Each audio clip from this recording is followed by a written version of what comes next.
Hello ladies and gentlemen, and welcome to another Bentley and unfortunately Davey tutors video. Today I'll be doing another geography video without Jeremy. I don't know if that's just luck or if he morally opposes geography or something else like that, but it's likely the latter. Today, again, going through geography, two different concepts, migration and urbanization. I'll go through both of those topics, some key terms, some comparisons to other countries, and then a few other things like a different graph and stuff like that. So yeah, I'll go straight into it. We'll start with migration. So first I'll go through some key terms. Firstly, internal migration, which is the movement of people within a country.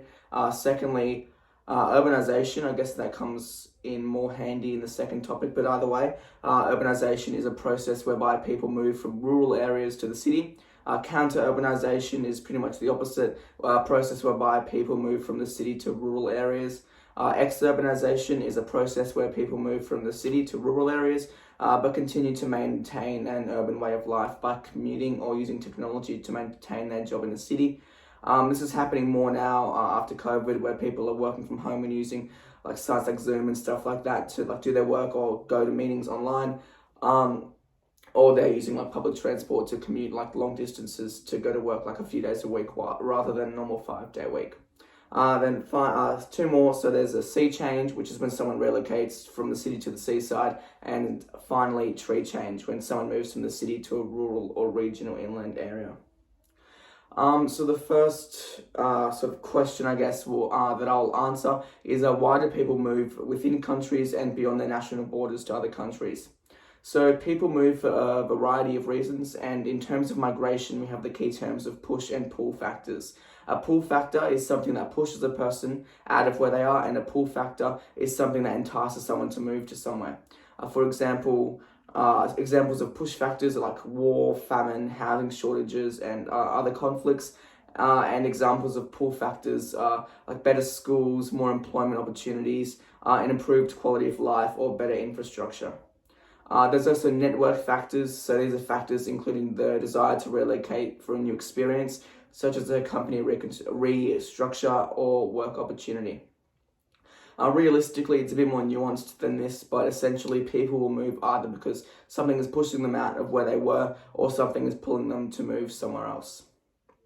The second question is, where do migrants settle in Australia? So almost all migrants in Australia will settle in the cities because often Australia's biggest pull factor is an opportunity for a better way of life and more job opportunities, both of which are associated with Australia's cities. And because of that, almost 90% of Australian migrants settle in the cities. The next sort of topic I'll go over is population profiles. So population profiles are bar graphs which show a country's population separated into categories of age and gender. For example, in the population profile graph on the screen, which is of Ethiopia, you can see the male on the left, female on the right, and then each age bracket of 5 years going up. Population profiles reveal important characteristics of a nation's population, such as the birth rate, death rate, general age pattern, life expectancy, population changes, and level of development. So before going into how to read a population profile, I'll go through some of the characteristics of developed countries, which you'll be able to read from these population profiles. So there's 3 points. Firstly, a low birth rate. So the birth rate refers to the average number of children born to a woman. During the years after World War II, Australia's fertility rate was much higher because after soldiers came back home, their values changed and they wanted to, settle down and have families. And because of that, there was like a baby boom in Australia. However, during the war years, the birth rate may go down as there were less men in the country at that time. Second idea is that there's normally a low death rate because of the available healthcare and other factors like that. And building off of that, the third one is the life expectancy should be higher and longer for the same or similar reasons. So there's 4 different shapes of population profiles. Firstly, and I'll show them all on the screen so you have an idea of what I'm talking about. Firstly, there's an expanding population profile. So a profile like the one on the screen tells you that there is a high birth rate, a high death rate, and a short life expectancy, which is typical of a developing country. Next is another expanding profile. However, this one is more gradual and less extreme. So in this example, there's still a high birth rate. However, there is a declining death rate and therefore a slightly higher life expectancy. And that's typical of a country such as Indonesia.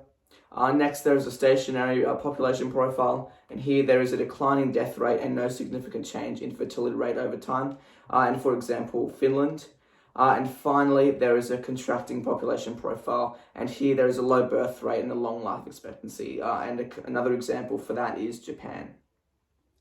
So the next topic, topic of ideas is urbanization. So again, some more key terms. Urbanization, again, the process by which an increasing proportion of a population lives in towns or cities. Developing world, the poor to middle income nations of the world. Infrastructure, the physical structures such as buildings, roads, sewerage systems, electricity, railways, airports, and hospitals. Infrastructure refers to the systems, structures, and facilities serving an area, town, or city, helping it to function. Then we've got a megacity, which is a city with a population greater than 10 million people. Urban sprawl, which is the outward spread of a city and its suburbs as it grows. And finally, a world city, which is a city of global economic and cultural importance, such as New York or Tokyo. So to start, I'll just sort of explain like what urbanization is, how the world is looking in terms of urbanization today, and then the causes and consequences of urbanization. So today, over 4 billion people around the world, or more than half the population, I think the number is actually 55%, live in cities, and this trend is expected to continue. By 2050, the global population living in cities to be around 68%, or 7 out of 10 people.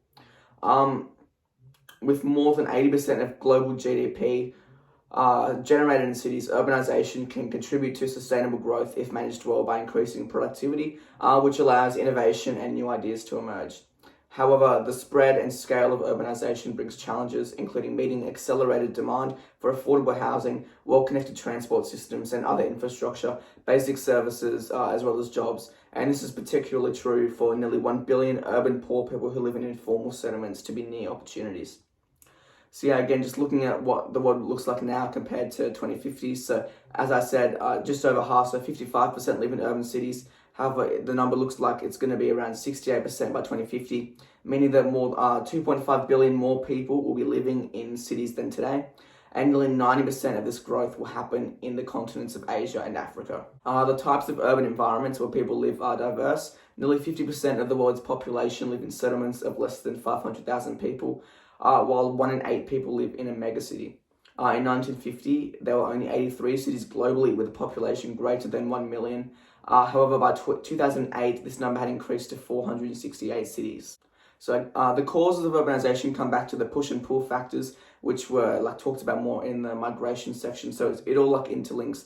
So cities have a lot of pull factors, which are drawing people to move from rural areas and live in the cities, which I guess is causing this massive amounts of urbanization. But what are the consequences of urbanization is the next thing I'll look at. So there's a few challenges which are faced by large cities. Firstly, high unemployment. So the number of people from rural areas often exceeds the number of jobs available. And this means that many people often have to cope by working in the informal economy, such as street vendors. Secondly, poverty, a lack of access to employment results in this poverty, and many people are forced to make a living by sorting waste for recyclables, begging in the streets, or even resorting to crime in some circumstances. Next is the poor quality and overcrowded housing. So a lack of affordable housing forces people to crowd into slums or squatter settlements, and again, this is often illegal. Self-built and is also located on unused land. Most areas even lack the most basic services such as water, electricity, and sewerage. Next is inadequate infrastructure. So existing infrastructure is unable to cope with the increased usage, leading to these failing systems. There's either too little water, and the water can often be contaminated. So increased demand leads to greater pressure on existing sources. Groundwater and local waterways are under greater pressure as they become polluted by untreated sewerage and industrial waste. Next is overcrowded education and health facilities. So hospitals and schools face increasing demand, and building new facilities can be too expensive and just not realistic for these schools at certain point and health facilities at certain points of time. Then second last is environmental issues, which I'll go into a bit more later. So there can be dumped rubbish in streets and waterways, and this often remains uncollected. And again, this also is slightly because of the open spaces which become squatter settlements. And finally, governance. So corruption can be common where laws protecting the public and the environment are not fully enforced. The next topic we'll look at is urban settlement patterns in Australia. So the Australian Bureau of Statistics investigated the level of geographical remoteness of Australians, and the remoteness structure divides Australia into 6 broad regions of remoteness, and these being major cities, inner regional, outer regional, remote, very remote, and migratory. And these categories are based on the distance from a given area to major population centres as a reflection of the region's access to various services.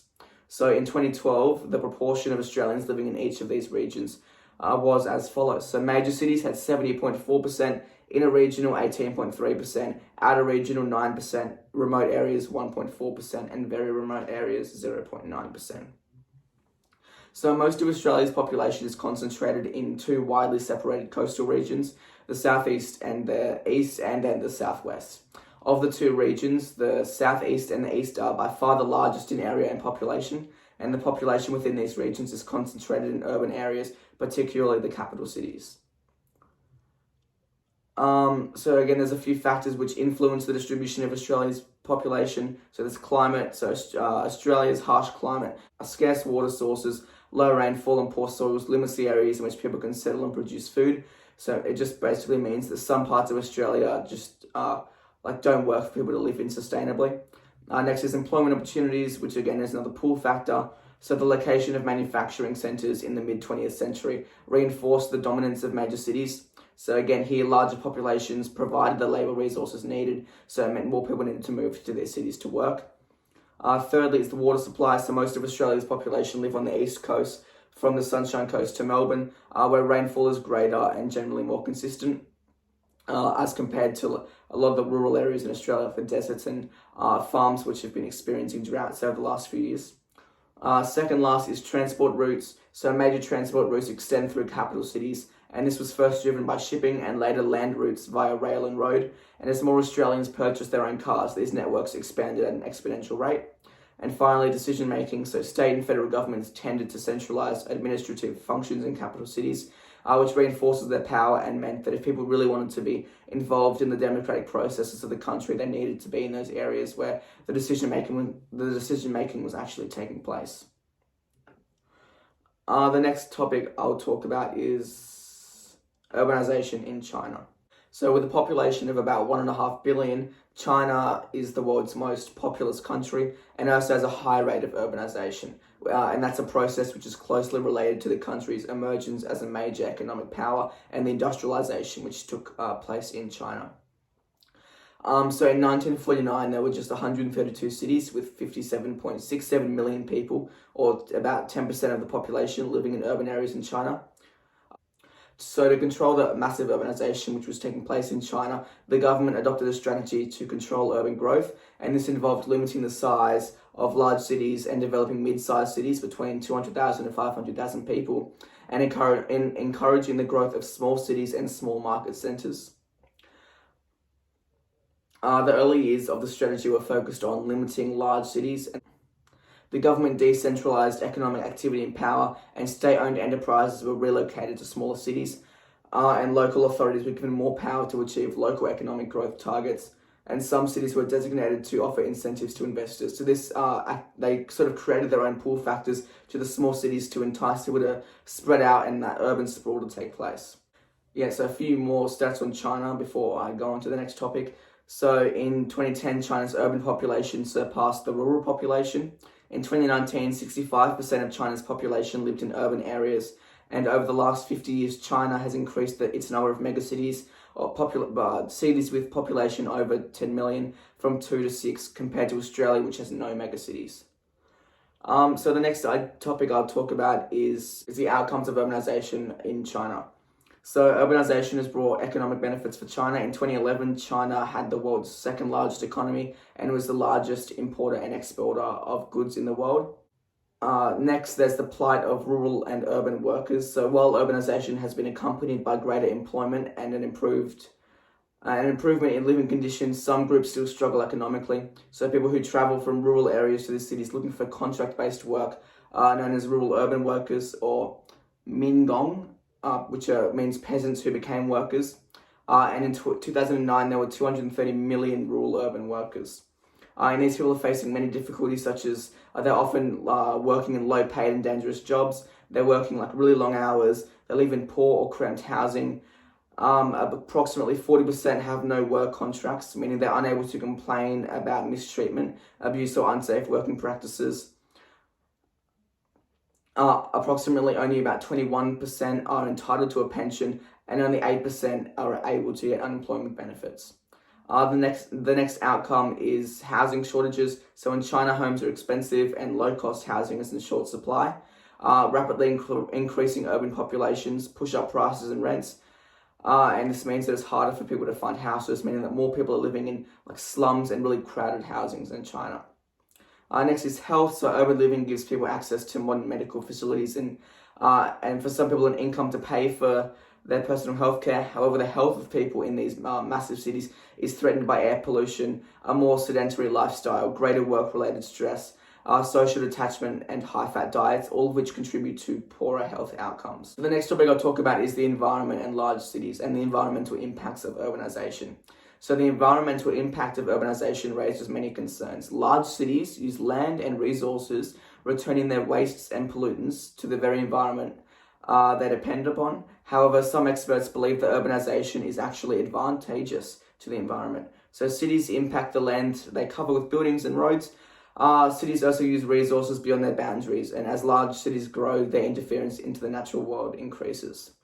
So there's a few like subtopics here. So there's a loss of habitat and agricultural land. With the pressure of population growth, cities push past their outer limits into the countryside and beyond. And when this occurs, market gardens just outside the city disappear, and any remaining natural vegetation is cleared to make way for their development. The outward growth of these cities is known as urban sprawl. In Australia, the Australian Farm Institute claims that in the 12 years between 1997 and 2009, Australia's agricultural land was reduced by 11% from 462 million hectares to 409 million hectares. And this was due in part to urban sprawl. So the next idea is air and pollution. So the large cities have an impact on air and water quality. Pollutants from cars and factories produce photochemical smog, which can affect people's health. Waste materials are difficult and expensive to manage, especially those that are toxic, and landfill sites that are needed to dispose of household and business wastes. So while urbanization does have some negative impacts on the environment, there are ways which we can work on building cities which will limit these detriments and also work towards benefiting the environment. So this idea is about rethinking cities. So in China, a 1.3 square kilometer great city has been proposed, and it will be a massive development that is completely sustainable and affordable. The city planned for 80,000 people will be centered on a mass transit hub with all destinations within a few minutes walk, reducing the need for cars. And this design will include a surrounding buffer landscape, which will include forests, valleys, and lakes that are integrated into the city. 15% of the land within the city will be devoted to parks and green spaces, and 60% will be reserved for construction, and the remaining 25% will be used for roads and walkways. And as I mentioned before, some scientists believe that there are actually environmental benefits of urbanization. So there's two here. Firstly, energy efficiency. So if more high-rise buildings were built in urban environments, the resulting higher population densities would improve energy efficiency and lower emissions per capita. New York is one of the most energy efficient cities in the world. And that's because more than half of its households use public transport rather than its own car, because of how the city's been built. Secondly, funding for environmental projects. So cities generate a lot of money, which could be used to fund projects to protect the environment elsewhere. For example, money could be used to save endangered species or conserve habitats. Investment could also be made into new technologies or infrastructure to reduce people's environmental impact, and that's sort of the idea of the new great city in China. And one example of this would be increasing bike paths in cities, which would help reduce traffic congestion and emissions from cars.